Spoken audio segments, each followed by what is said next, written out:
नमस्कार. भारतरत्न, विश्वरत्न डॉक्टर बाबासाहेब आंबेडकरांचं नाव घेऊन आजकाल शिव्या घालण्याचा, धर्मांना शिव्या घालण्याचा, धर्मातील आदर्शांना शिव्या घालण्याचा एक नवा ट्रेंड आलाय.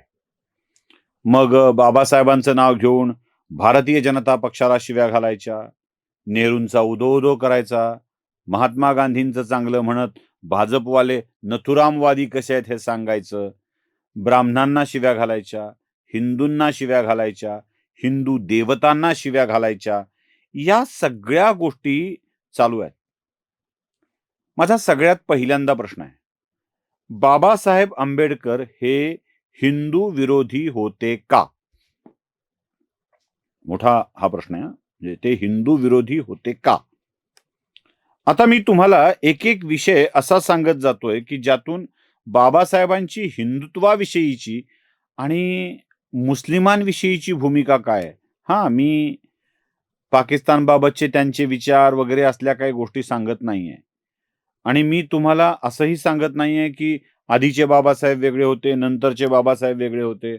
बाबासाहेबांचं धर्मपरिवर्तन हा एका वर्गाने, एक हिंदूंच्या उच्चभ्रू वर्गाने केलेल्या अन्यायाला त्याला बदलणं शक्य होणार नाही, म्हणून बौद्ध धम्माचा स्वीकार केलेला होता. हेही तितकंच सूर्यप्रकाशा इतकं स्पष्ट आहे. पण बाबासाहेबांचं हिंदूंविषयीचं मत काय होतं ते जरा नीट समजून घेणं आवश्यक आहे. माझ्यासमोर राष्ट्रवादी काँग्रेसचं सरकार असताना आलेलं एक पुस्तक आहे. म्हणजे मी मुद्दाम हा शब्द वापरतोय की ते सरकार असताना. आणि त्याच्यामध्ये बहिष्कृत भारत आणि मूकनायकाचे काही अंक आहेत. बहिष्कृत भारताच्या अंकाचं ब्रीदवाक्य 27 पासून 29-30 पर्यंतचे अंक आहेत. त्या अंकात तर संतश्रेष्ठ ज्ञानेश्वरांच्या ज्ञानेश्वरीतील काही ओळी उद्धृत आहेत. ब्रीदवाक्य कायम त्या अंकात छापलेले आहेत. मी ओळी वाचतो, तुम्ही अंकाची पानं बघत राहा.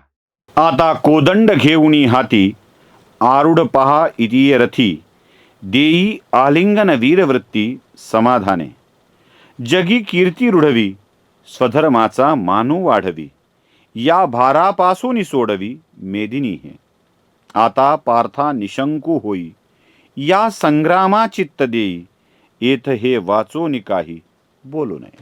पाहिलं? म्हणजे बाबासाहेबांना ज्ञानेश्वर वर्ज नव्हते. पुढे बाबासाहेबांनी आणखी एक वृत्तपत्र काढलं, ज्याचं नाव मूकनायक. या मूकनायकाच्या पहिल्या पानावर ब्रीदवाक्य असायचं आणि त्यात संत तुकाराम महाराजांच्या ओवी होत्या अभंगांच्या.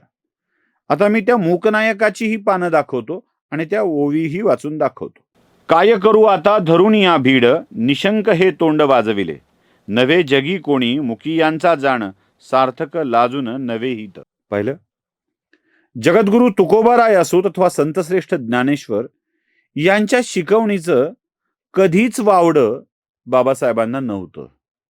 कधीच ते याच्या विरोधात गेले नाहीत. मला अजून एक विषय तुम्हाला सांगायचा आहे, दाखवायचा आहे. बाबासाहेबांनी एक भाषण केलं होतं. लोकसभेचा राजीनामा दिला त्यावेळेला.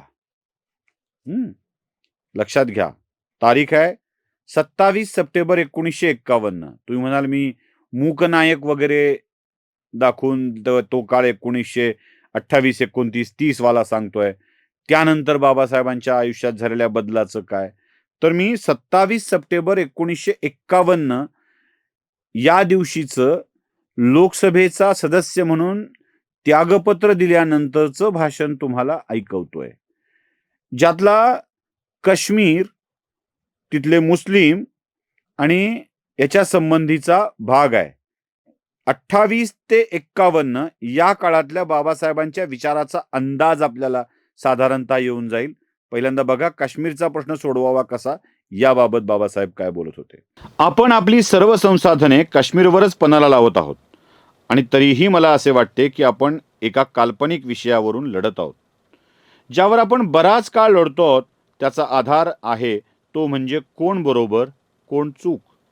माझ्या दृष्टीने खरा प्रश्न आहे तो कोण बरोबर आहे यापेक्षा काय बरोबर आहे. हा मुख्य प्रश्न मानला तर माझे नेहमीच असे मत राहिले आहे की काश्मीरची फाळणी करावी. भारताच्या बाबतीत जे केले तसेच हिंदू आणि बौद्ध व बहुल भाग भारताला द्या आणि मुस्लिम बहुल भाग पाकिस्तानला द्या. काश्मीरमधील मुस्लिमांविषयी आपण फार चिंता करू नये. तो प्रश्न काश्मीरी मुस्लिम आणि पाकिस्तान यांचा आहे.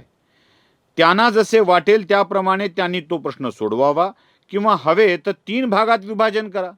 युद्धबंदी भाग, काश्मीर खोरे आणि जम्मू लडाख भाग आणि फक्त काश्मीरी खोऱ्यात जनमत चाचणी घ्या. मला काळजी ही वाटते की संपूर्ण भागासाठीची जनमत चाचणी प्रस्तावित आहे. त्यामध्ये काश्मीरमधील हिंदू आणि बौद्ध यांच्या इच्छेविरुद्ध पाकिस्तानात जावे लागेल आणि पूर्व बंगालमध्ये ज्या समस्यांना आपण तोंड देत आहोत तशाच समस्यांना इथेही तोंड द्यावे लागेल. पाहिलं, त्याचाही रेफरन्स देऊन ठेवतो कारण पुस्तकं समजली पाहिजेत, कळली पाहिजेत. हे ते पुस्तक आहे जे तुम्हाला वाचायला बघायला मिळेल. आता पुढे,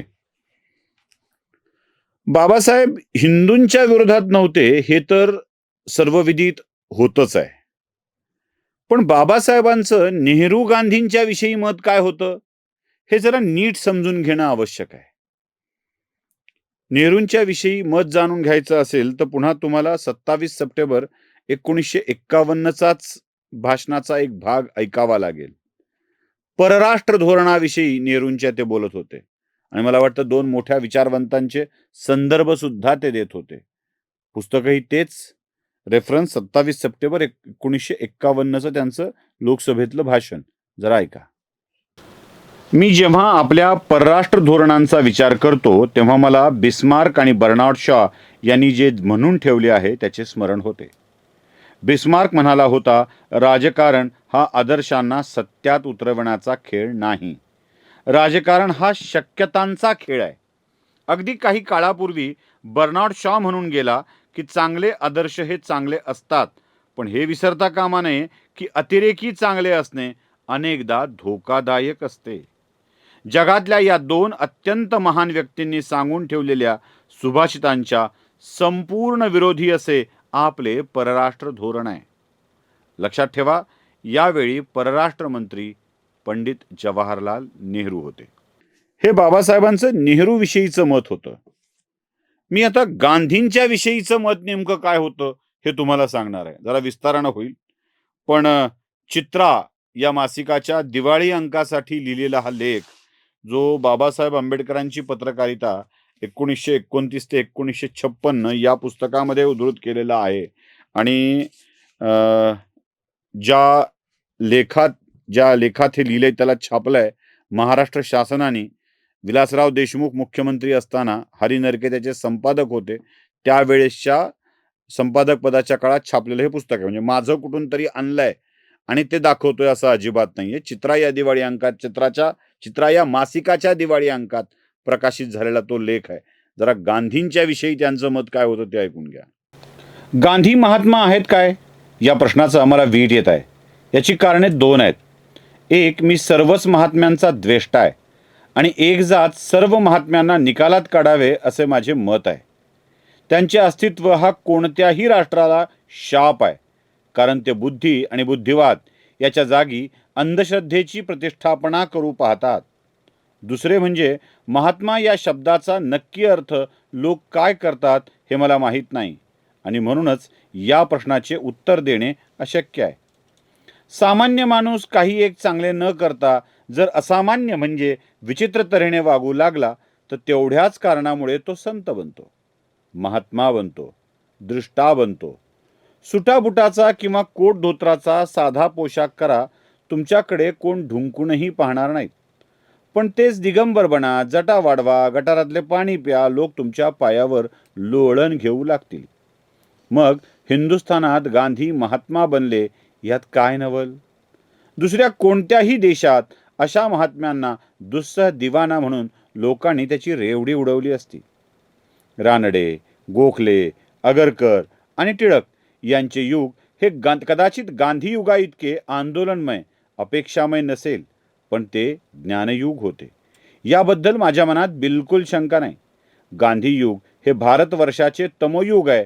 त्यावेळचे राजकारण उफाळणारे नसले तरी प्रामाणिक होते. उलट गांधींचे राजकारण उफाळणारे आणि खळाळणारे असले तरी ते हिंदुस्थानच्या आतापर्यंतच्या कोणत्याही राजकारणापेक्षा अप्रामाणिक आहे. राजकारणाच्या अध्यात्मीकरणाचे पुण्यावाचन करून त्यांनी त्यांची परिसमाप्ती व्यापारीकरणाने केली आहे. पाहिलं, गांधीविषयी बाबासाहेबांना काय वाटतं, नेहरूविषयी बाबासाहेबांचं मत काय होतं, हिंदूंच्या विषयी बाबासाहेबांचं मत काय होतं, ज्ञानेश्वर तुकारामांच्या विषयी बाबासाहेबांचं मत काय होतं. ह्या सगळ्या गोष्टी आपल्याला ठळकपणे समोर येतात. जे मूकनायक आणि बहिष्कृत भारतामध्ये ज्ञानेश्वर आणि तुकारामांना समाविष्ट करून घेतात, त्या बाबासाहेबांच्या नावानं शिव्या देण्याचे उद्योग करणाऱ्यांनी आपले बाबासाहेब काय विचार ठेवत होते याचा तरी विचार करावा. नमस्कार.